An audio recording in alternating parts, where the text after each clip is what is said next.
siku zikiwa zinaendelea kukamilika kabisa na kuhitimisha mikutano yetu ya Njombe Net Event 2026, jitahidi sana katika misho hii, uwe karibu, usipoteze chochote. Njombe Net Event 2026, tumaini lenye baraka. Na leo tena nimejitahidi kusoma message za wanaotufuatilia katika kipindi cha familia. Moja tu ninatamani nilete sasa kwa ajili ya manufaa ya wengine pia wanaosikiliza. Anasema mchungaji, mimi nilishahudumiwa sana na sio na kijana mmoja, wamenihudumia wengi, na sasa ninawapima kwa kuangalia anayejitahidi kuhudumia ndiye anioe. Pastor, je, natenda dhambi?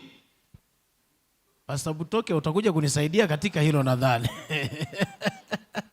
Ngoja nikwambie, unapopokea huduma kama mwanandoa kabla ya ndoa, sio tu kwamba unakosea, bali unakula akaunti ya huduma za ndoa utakapokuwa kwenye ndoa.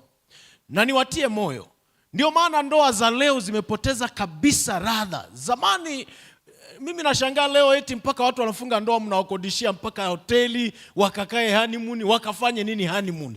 Maana hawana jipya, maana walishahudumiana tayari. Maana kama ni binti ameshaanza kufua nguo za kijana, kijana alishaanza kutoa matumizi, kwa hiyo hakuna jipya tena. Mimi ninawatia moyo, utakatifu wa ndoa utamhudumia atakapoitwa mwenzi wako, sio mchumba wako. Mchumba wako ni mtoto wa mtu, acha hudumiwe na baba yake na mama yake. Kama umenielewa sema amina. Na kama ukimhudumia, mhudumie kama ndugu na dada katika Kristo. Na kesho akikukataa usianze kusema niliwekeza, ulitoa msaada. Katoe tu taarifa siku ya ibada, waliohudumia nyosha mkono, sema nimehudumia, basi biashara imeisha, na wala hata usiumie. Kumhudumia mchumba, sikia vizuri hii, kumhudumia mchumba, mtu mmoja akasema ni sawa na kuandika maneno juu ya maji ya bahari. Mawimbi yakipiga yanafuta yale maneno. Kwa hiyo usilalamike, mbona nilikuwa nimeandika kabisa mahali hapa, uliandika juu ya maji ya bahari. Kumhudumia mchumba ni sawa na kuwekeza mti porini uliopanga kwenda kuukata ili kujengea, kwamba nitaukata mwezi wa 9. Utakuta wenzako walishakata tayari na hauna cha kulalamika. Na mimi ngoja niwaambie, kwa sababu mlikuwa mjui siwezi kuwalaumu, lakini kuanzia leo ukimhudumia ambaye sio mwenzi wako, hata akikukataa wala hana hatia kabisa mbele za Bwana. Kwa hiyo mabinti mtakaoanza kupewa hela kuanzia leo, pokeeni, maana ni wajinga wameamua kuhudumia, wala haina dhambi mahali popote. Ila kuanzia jana kurudi nyuma mlikosea, kwa hiyo mkaungame. Leo mambo muhimu yaliyosahauliwa na wazazi, sehemu ya kwanza. Mambo muhimu yaliyosahauliwa na wazazi, sehemu ya kwanza. Na tamani nizungumzia mambo muhimu yaliyosahauliwa na wazazi, sehemu ya kwanza. Kitabu kile cha Zaburi ya 127 na ule mstari wa 3 hadi wa 5. Zaburi ya 127 mstari wa 3 hadi wa 5 anasema, tazama wana ndio urithi wa Bwana, uzao wa tumbo ni thawabu. Kama mishale mkononi mwa shujaa. Hili neno lisikie vizuri. Kama mishale mkononi mwa shujaa, ndivyo walivyo wana wa ujanani. Juzi niliona mmoja nitumia comment akasema, kwa nini pastor unataka tuolewe mapema? Ni heri ungesema hata basi tuolewe tukiwa na miaka 35 au 40. Yaani umekazia ukasema miaka 30 kushuka chini. Nataka nikwambia hata hiyo 30 nimekupendelea. Kwa sababu gani? Biblia inasema wana wa ujanani ni kama mishale mikononi mwa shujaa. Na ujana unaanzia wapi? Wale ambao mko kwenye idara ya vijana na kadhalika, tunahesabu kuanzia 45 kushuka huku chini. Sasa ukishaingia kwenye ndoa una miaka 45, unaanza kuzaa watoto wa uzeeni, sio wa ujanani tena. Ndio wale wewe unamwambia uko serious, yeye anakuchekea, maana wewe na babu yake hamna tofauti. Umekomaa kabisa, unamkemea, yeye anacheka tu. Halafu anaona kabisa, wewe unadhani anaona baba, kumbe yeye anaona babu. Sasa nasema heri mtu alijazae podo lake hivyo. Hebu sikia statement. Ndivyo walivyo wana wa ujanani. Heri mtu yule alijazae podo lake hivyo. Naam, hawataona aibu wanaposema na adui langoni. Mhubiri sura ya 6 mstari wa 3 hadi wa 4. Naomba nisome haya mafungu tu. uyaone kwa leo. Mhubiri 6 mstari wa 3 hadi wa 4. Mtu akizaa watoto 100, akaishi miaka mingi, nazo siku za maisha yake ni nyingi, lakini nafsi yake haikushiba mema, tena ikiwa zaidi ya hayo amekosa maziko, mimi nasema heri mimba iliyoharibika kuliko huyo. Yaani hiyo huja katika ubatili na huenda gizani, nalo jina lake limefunikwa giza. Kuna mtu ambaye ana watoto 100 lakini hana wa kumhudumia, na hata siku ya maziko yake hakupata wa kumzika. Biblia inasema huyo mtu ni heri mimba iliyoharibika kuliko huyo mtu. Sasa nataka nitoe wito, jana nilizungumzia, naomba leo nisirudie sana. Watoto ambao mna wazazi wenu bado wako hai, mahali baraka zilipofungwa, namba 1 ni kwa wazazi. Trust me, hata kama ungekuja mahali hapa ukaombewa asubuhi na jioni, Pastor Singo na Pastor Butoke wakakuwekea mikono, lakini kwa wazazi hauonyeshi adabu na heshima, nataka nikwambie unatoka hapa na maombi yanaishia hapa, hakuna utakachokipokea. Usitoke nyumbani umeyakoroga ukasema nitakimbia kwa watumishi wataniombea. Sisi hatuna nguvu ya kumzidi mzazi wako. Kama umenielewa sema amina. Nenda katengeneze heshima kwa wazazi wako kwanza. Kuna mmoja alikuwa ananiuliza leo, akasema Pastor, mimi mzazi wangu aliugua, sikwenda kumtembelea sijui siku 2-3, baadaye nikampigia simu ili nimjulie hali, akaniambia achana na mimi. Pastor, wewe ungefanyaje? Yaani nategemea nimwambie na wewe achana naye. Yaani siku 2-3 mzazi yuko hoi odini. Ngoja niwaambie, fedha zetu mara nyingi tunazitumia kwa vitu vya ajabu sana. Ukiangalia kule mijini tunakula maisha na watu ambao hawawezi kutunufaisha kwa chochote. Unatuma pesa kwa binti ambaye hajui uchungu wako, hajui maumivu yako, malaya ambaye hakushughulika na maisha yako, unamtumia pesa na unachoambulia ni nini? Tuma na ya kutolea. Tena na kulaumu kabisa, nasema ndo hela gani hii haujatuma na ya kutolea? Mimi mzee wangu wakati alipokuwa yuko hai nilikuwa namtumia kapesa kadogo sana, na ninachomshukuru wazazi wanashukuru sana kuliko watu wengine. Nikimtumia shilingi 10,000 yule mzee, wakati wa kwenda kutoa kama anaenda M-Pesa iko huku, mzee itabidi azunguke kule, na watu wanauliza mzee wapi, anasema M-Pesa, maana anafurahia kuna kijana wake amefanya maswala.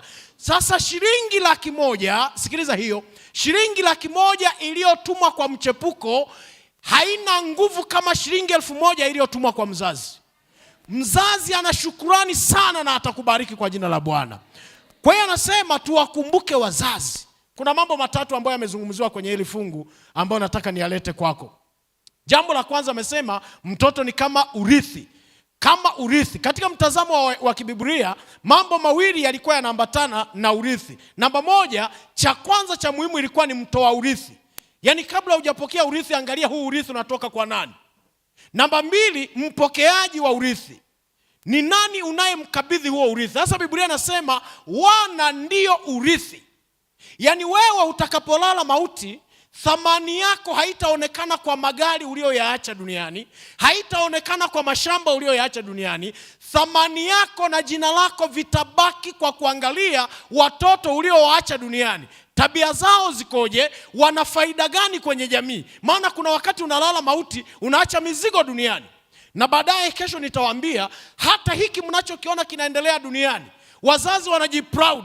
Ana watoto wadogo wako nyumbani, halafu amewaletea binti wa kazi. Yeye ndiye anayewafuria nguo, anayewapikia, anayefanya kila kitu, na anaona ni fahari. Mtoto yuko darasa la 4, hawezi kufua hata soksi zake. Akifika tu kutoka shule ni kurusha mabegi, ni kurusha viatu, halafu mama sivyo naibu anaita, dada njoo ukusanye wadogo zako wamerudi. Yaani vitoto humo ndani vimegeuka kama vishetani fulani. Yaani vikirudi mpaka binti wa kazi roho inatembelea spidi 100. Wahurumieni mabinti wa kazi. Na ngoja niwaambie jambo ambalo hamlijui. Kadiri unavyomsumbua binti wa kazi, analala saa 6 usiku anaamka saa 10, usidhani unamkomoa. Wakwako wanalala saa 2 wanaamka saa 12. Huyo binti wa kazi unamtengeneza kuwa mama bora kuliko hao watoto wako unaowadhani kwamba unawatengeneza vizuri. Kwa hiyo sikiliza, wengi tunadhani ni fahari watoto hawajifunza, wafundishwe kazi. Ngoja niwaambie, Miaka michache iliyopita nimefanya mahubiri na vijana kutoka chuo cha udaktari ambapo naomba nisitaje. Tukakubaliana hivi, tutapeana zamu ya kupika. Kabisa tukakubaliana. Mimi mwenyewe napika na timu ya injilisti iliyoko nao wanapika, na hawa vijana wanatukasa madaktari na wao watapika. Trust me, ilipofika zamu ya wale mabinti wanachuo, walikuwa wanakodi mabinti mtaani wa kuwasaidia kupika. Tukakataa, tukasema tunataka na ninyi muingie jikoni mpike. Wanasema hatuelewi. Binti anakupikia samaki, samaki amejaa mchuzi mpaka anatamani kufufuka. Binti anakupikia nyanya chungu iko hapo, haina tofauti na nyanya chungu iliyo kwenye mti. Paka tukawaambia sasa mtatuua. Mnakula chakula tumbo linaanza kupiga keyboard ndani. Do re mi fa sol la ti do zinaendelea humo. Tukamwambia mtatuua. Ni kweli wamesoma. Ni kweli wana GPA nzuri. Ni kweli ana degree. Lakini sikiliza, tukirudi kwenye ndoa sio degree hata kidogo. Ndio maana mnaona mahausigelo wanateka waume zenu, kwa sababu wewe unarudi humo ndani na Kiingereza chako. Huyu hausigelo anarudi na kauji kalikokolezwa mdarasini na nini na wewe unadhani atakula Kiingereza? Sikilizeni wazazi, point yangu ni hapa. Ni kweli umebarikiwa, watoto wako wanaijua na school bus. Ni kweli watoto wako umewekea mfanyakazi wa ndani. Mara moja wapatie kazi wafanye humo ndani, maana haujui maisha yako yataka kuishia. Usiwape ahadi na kuambia ninyi someni tu, kesho nitawaambia. Nina kisa ambacho kesho nitawaambia. Usiwaambie someni tu, nipo baba yenu nitawalinda. Ndugu zangu, tunaishi kwenye dunia ambayo ni unpredictable, ambayo leo uko hai, kesho hauko hai. Unaweza kuambia nina uwezo kwa sababu ni kiongozi, kwa sababu ni mfanya biashara mkubwa, kesho umefilisika. Tunaishi kwenye dunia ya leo ambayo unaweza kupelekwa ofisini na gari la ofisi ukarudi kwa daladala na kazi imeisha. Kwa hiyo waambie watoto kwamba hii mali ni ya kwangu. Na mimi huwa nawaambia mara kwa mara, msifurahie na hizo sofa, tafuteni za kwenu. Mambo ya kukaa kwenye sofa vina remote kama vipaka ni kubadilika. Tena mara nyingine huwa nawabadilikia kabisa, naambia kalieni vizuri sofa zangu. Watatafuta za kwao. Hebu nipungie mkono kama nanielewa vizuri. Usilee midori nyumbani mwako. Wape kazi inayoweza kuendana nayo. Kwa nini? Wana ni urithi. Tunataka hata kama utalala mauti, wakiingia mikononi mwa shangazi ajivunie kubaki na watoto wa maana. Unatuachia watoto wanaolala wanaamka uderero umejaa mpaka masikioni kama amevaa earphone. Unatuachia mikosi duniani. Tengeneza watoto wa faida. Sikiliza. Kwa hiyo urithi ulibeba mambo hayo. Baraka, nisonge mbele kidogo. Urithi ulibeba baraka. Yes. Urithi uliambatana na baraka. Utasoma Mwanzo sura 27. Na baraka hiyo ilikuwa ni zaidi ya mali, sio tu mali. Sasa kuna mambo matatu ambayo yamezungumziwa mahali hapo kwa mtoto kama urithi, ambao nataka nisonge mbele nisisome mahali hapo. Wazazi, kitabu hiki kinaitwa Nyumba ya Mkristo, gombo la 5, ukurasa wa 37. Wazazi wamekabidhiwa kazi takatifu, isikie vizuri hii, ya kulea watoto wao kwa ajili ya Mungu, na wataulizwa jinsi walivyotimiza majukumu hili takatifu. Kazi ya malezi utaulizwa wewe mzazi, sio mwingine. Mimi ninasema Pastor Butoke, hata sisi watumishi wa Mungu tunakuwa challenged katika hili. Kuna wakati tunafanya vizuri makanisani, una uwezo wa kuhubiri. Ngoja niwaambie the true story.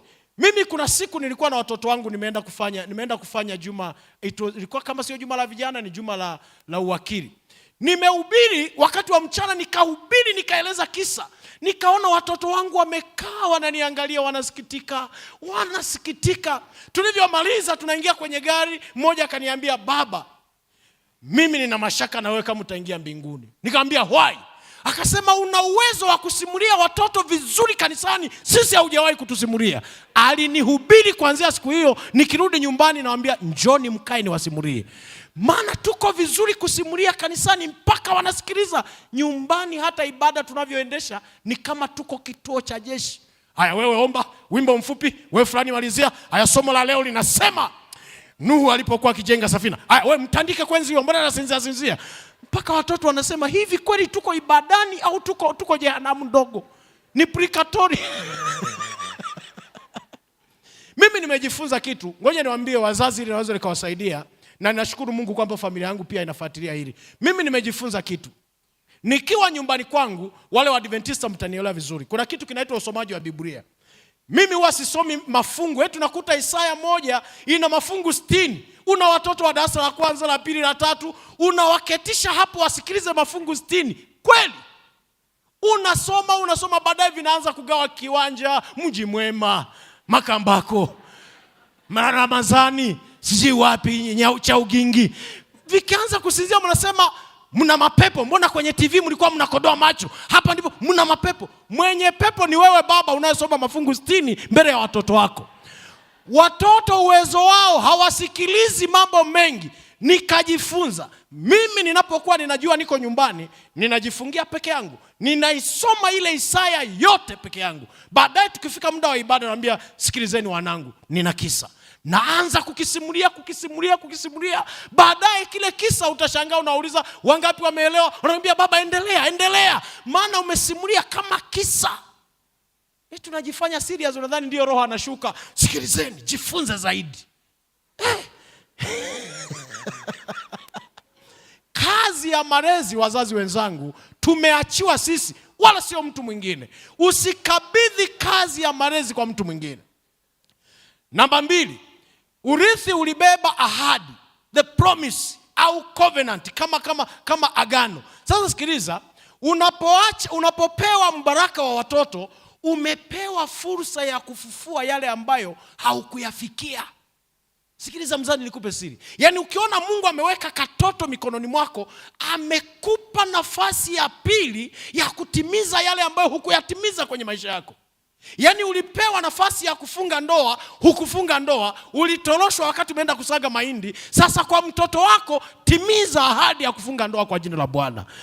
Ulitamani usome upate PhD, umeishia darasa la pili D. Kwa mtoto wako, pambana aenda kamalize PhD. Ukipewa mtoto, ndio maana Rebeka alipokuwa analia anasema tumboni kuna shida. Mungu akamwambia, no, wewe unadhani umebeba watoto, kuna mataifa mawili tumboni mwako.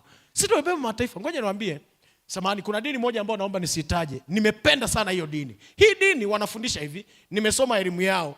Wamefundisha hivi, mzazi anapokuwa leba ameenda kujifungua, anapokabidhiwa tu yule mtoto na nesi anamleta yule mtoto mikononi mwa mama, ile dini nasema anatakiwa amtajie viapo vya dini. Neno la kwanza la huyo mtoto wa kusikia ni viapo vya dini, ambavyo naomba nisivitaje mahali hapa. Kwa hiyo usimtamkie neno lolote kabla hujamwambia viapo vya dini. Kwa hiyo akikabidhiwa mama, utashangaa na kashika, hata kama mko wengi hamtasikia akiongea. Anaongea kimya, atataja yale maneno, baadaye unaona anatabasamu. Sasa sisi wa Kristo, unakabidhiwa mtoto na nesi, badala umpige viapo vya dini, unashangaa unamwambia, nilijua kulikuwa na mtu, ulikuwa kidogo ni uwe mbwa wewe, kasi ndano waka, nikajua ni mtu kweli.